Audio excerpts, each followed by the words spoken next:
এই গায়ে নেওয়ার চাদর দুটো কিনেছিলাম দুটো বালিশের কভার আর দুটো কুশনের কভার করব বলে। ঠান্ডার দিনে ইউজ করলে বেশ মজা লাগবে। কভার তো আর করে ওঠা হলো না, তাই লাগিয়ে নিচ্ছি এই কাজেই। তবে এখন কি কাজে লাগাচ্ছি ভিডিওটা পুরো দেখলেই বুঝে যাবে। যারা আমার ভিডিও আগেও দেখেছো তারা অবশ্যই জানো কি কাজে লাগিয়েছি আগেও। হ্যাঁ, আজও সেই কাজেই লাগাচ্ছি। একেবারে নতুন প্যাকেট কেটে বের করে নিলাম সব ডাইপার। এমন নরম গায়ে নেওয়ার চাদর, এত সফট সফট ডাইপার, কি মজাই না লাগবে এর উপর শুতে।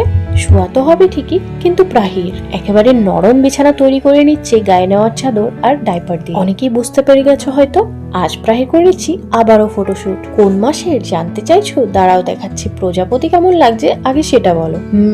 3 মাসের ফটোশুট হচ্ছে এবার। আলমন্ডস দিয়ে লিখে নিয়েছে 3।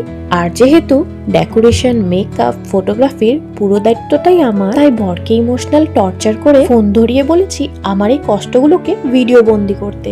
এদিকে ম্যাডামকে করে নিচ্ছি ভুলিয়ে ভালিয়ে তৈরি। আর হ্যাঁ, এইবার আর কাজল লাগানোর রিস্ক নিচ্ছি না বাপু। আগের বারের কথা মনে আছে তো? তাই এবার যা লাগানো ছিল সেটাও মুছে ফেলেছি। আর এই যে প্রাহিরের এই ড্রেসটা দেখছো, এইটা পাঠিয়েছে ওর মিমি, মানে আমার দিদি। দিদির পাঠানো এমন অনেকই ড্রেস আরো রয়েছে। যেহেতু বাইরে কোথাও তোকে নিয়ে যাওয়া হচ্ছে না, আর থেকে থেকে এগুলো ছোট হয়ে যাবে, তাই কাজে লেগে যাচ্ছে ওর ফটোশুটে। এই তো আমার প্রাহিমায়ের ফাইনাল লুক। ওইদিকে পিছনে দেখতে পাচ্ছ ওর বাবাও তৈরি হয়ে নিয়েছে মেয়ের সাথে কিছু ছবি তুলবে বলে। কিন্তু এইদিকে নরম পেয়ে এসে ঘুমিয়ে নিল একটু।